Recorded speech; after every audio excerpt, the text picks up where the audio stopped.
getting to native like fluency in a language is actually really difficult, and that's why perfectionism, especially when it comes to language learning, is not useful at all. And so if you know who I am, I'm basically Ivan, and I've achieved this in 4 years, and all of this because of learning languages, and I help people to go from 8 hours of TikTok daily to 8 hours of language learning daily. And so first, check the two first links in the description if you want to work with me in private. And the first point that we're going to be talking about is being perfect is not necessary. And I'm telling you this because there's lots, and when I say to you, lots of people that try to be perfect, especially when it's in a language. And what gets you what being like perfect gets you to do is like, okay, I'm going to study like this piece of vocabulary until I know it exactly on my mind. And when you do this, basically you go and like watch the TV series that you're watching, right?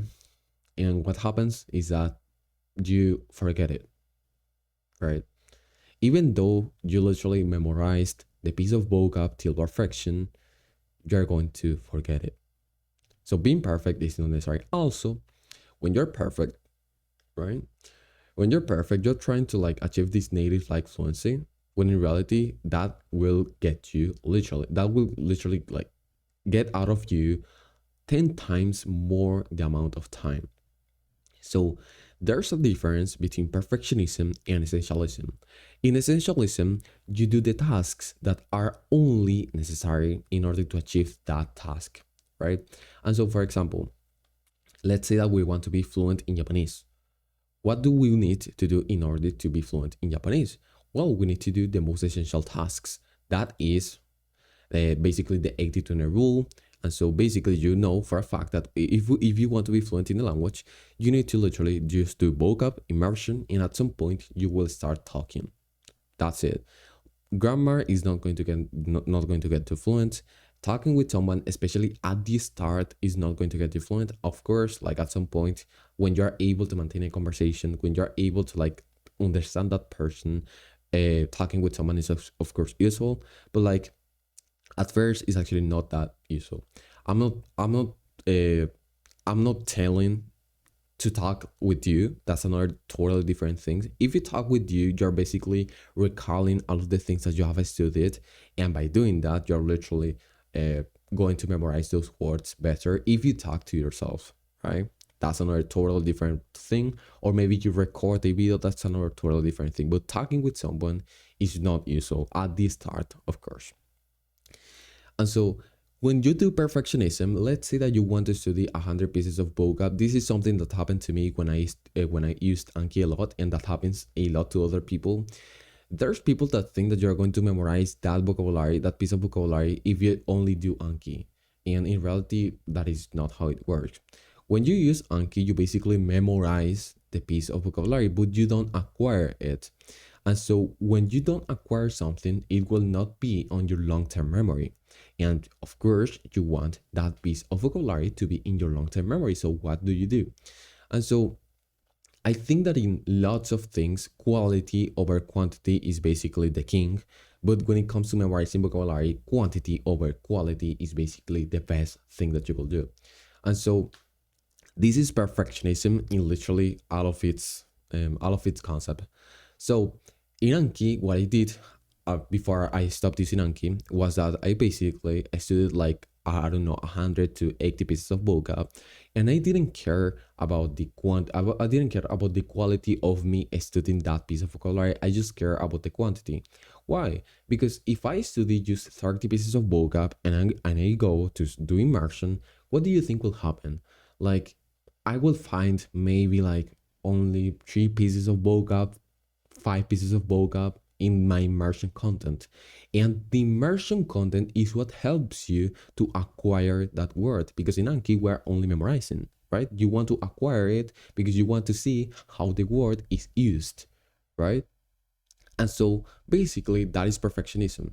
When you try to be perfect and you try to literally study everything in perfection, you try to study, okay, I'm going to study 30 words in perfection today. And when you study 30 words in perfection, like it doesn't work. Like it will not work because you're literally just memorizing, You are not acquiring. And so whenever you go to watch your fucking series, you are not going to find those 30 specific words that you studied today. Okay, that's the thing that will happen with perfectionism. Now when you do essentialism, so you study use maybe one meaning of the word, right? Because you know that there's, if I study 100 words, I will find like 60 that have like three meanings. I will just study one meaning of every word. And if I study 100 words and I don't take that much time, maybe I take like 40 minutes, 50 minutes, I will find like 40 words of those 100 that I have studied, and this will help me to get fluent quicker because because basically I'm getting more. I'm acquiring more words, right? Because the most important part is, of course, just watching the content and acquiring the words, not memorizing them, right? You want to acquire them, not memorize them. And so basically, this is the 80-20 rule, right? And when it comes to mm, language learning in general, the thing that you want to do is vocab and immersion at the start, because you know for a fact that if you do vocab and immersion and you learn like 2,000 to 3,000 words, you already know like 80. You already will understand 80% of the language, and so that is the 80-20 rule. That is the most essential task that you should do, and so after some months, after 3 to 4 to 5 months, you will start talking. That is how language learning works right now. Okay. And so studying grammar will not help you, and talking with someone at the start will not help you. Talking with someone, not talking to yourself. This is totally different. So when you talk to someone, you literally don't even understand that person. If you are starting, you literally can't even like make a simple sentence. And so talking with someone is like will not help you. But like if you talk to yourself, actually that will help you because you have no pressure, and you can literally like start forming the sentences, and you will recall the things that you study. And I say studying grammar also because like when you study, because studying grammar is something that you get out of doing your immersion content, not something that you get out of like studying it isolated. Now, of course, if you're maybe watching some TV series, and let's say that um let's say that you find that piece of grammar that you didn't understand, of course you can literally review it later or something like that to actually be able to understand that piece of grammar, or you can literally ask an AI. And so the 80-20 rule actually also applies to your speaking. And so let's say that you want that if I wanted to achieve my American accent in my English, what basically I will have to literally like spend like, I don't know, 200, 300, 400 more hours in order to be able to have that American accent. But like, do I actually want to have that American accent if I can already communicate myself in the language almost perfectly? Of course, no, right? And that's why I say that actually achieving that level of perfectionism when it comes to like being fluent, native like fluency in the language is just absurd, in the sense that you will waste lots of time. Of course, I'm not telling you that that is just something that you shouldn't do. Of course, if you want to like really be native like fluent in the language, maybe in Japanese, maybe like in English, it doesn't matter, like go ahead. But like I'm telling you, you will waste lots of time. Waste, not waste, but like you will spend like 10 times more the amount of time than if you were to literally just go to the more essential task, and then that will get you 80% of the results, right? Because let's say, like, where has perfectionism actually gotten you? If you think about it, no one who is actually perfectionist in this world is actually like really that how how is the word, no one actually like who is perfectionist, perfect, like who is caring about that thing. About perfectionism, oh my god, I can't talk, actually didn't go to fucking anywhere. Like the only times in which perfectionism has actually helped you is just in a school, because like your professor, your teacher wanted you to be perfect in the task that she basically sent to you to your home, like the home task, right? And so those are the only times that the perfectionism actually has helped you. But like if you think about it, like really think it, has perfectionism actually gotten to somewhere, actually gotten you somewhere? No, right? And so there's a difference, There's a difference between perfectionism and actually professionalism. So when you actually want to be perfect, which this is not perfect, this is more like professionalism. It's just when you're an athlete or you really want to achieve like that native, like you want to work out of like learning language or like yeah, learning languages. That is when you want to be perfect, like perfect, like professionalism, like because if 20% of the actions will get us 80% of the results, then to get that red, like to get basically the rest of the 20% of the results, that's when you actually need to like put all of the rest and effort, which is actually not, this is not like, it's not like, okay, I will put like the double of the effort, which is basic. I will put the double of the effort and I will get like the 20% of the results, like the 20% restant of the results. No, it doesn't work like that. Literally, you have to put like 80. You have to put like 80 of the effort and you will get the rest of the 20% of the results, right? So it more or less works like that, especially in language learning, especially if you want to be like a native like fluent, right?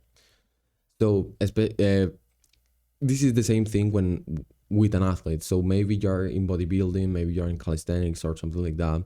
You know for a fact that if you want to like achieve the, I don't know, 100 kilos in bench press, more or less almost everyone can achieve that.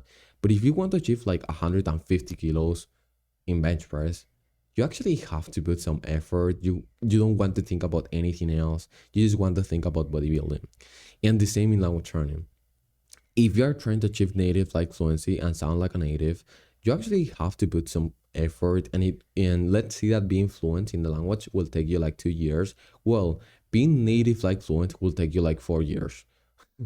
So it's more or less like double the amount of time that will take you to actually be native like fluent in language, which is actually, by the way, something that is not important. Like no one cares about you sounding native if you are not even a native of the language. Okay, like no one cares about me sounding like an American accent, right? Having this American accent if I'm not an American. I'm not a fucking American. I like having my accents, right? So maybe if you don't want to like spend like literally double or triple or even fourth the amount of time that you will spend by being fluent, by just being wanting to be fluent, maybe you should literally get over your sense of perfectionism, honestly, because I feel like it will basically make you have spend literally like 3 times less amount of time, and you can literally start learning another language. You can literally, I don't know, now you will have time to go to the gym. Now you will have, right, like if you want to achieve native like fluency, you have to think about only that thing and that's it. And you will have one dimensional life, which is actually kind of boring. But like if you actually just want to be fluent in the language, you can literally achieve that not native, sorry. You can literally achieve that fluency in like, let's say 1 year, 1 year and a half, and then you go to a country and that's it. Because you will use the language still, right? And by using the language, you will even like get closer to the goal of like achieving native like fluency if that's your goal, right? So yeah, that's actually it for the video. And if you want to work with me in private and get actually kind of advice for you in private, check the two first links in the description. In the first one, there's my free coaching call, and in there basically you will be able to like book a call and see how how I will work with you. And when you trust me enough, you can literally go to the second link in the description, which is basically my paid product, in which I have basically spent more than 100 hours in there. So thank you. Bye.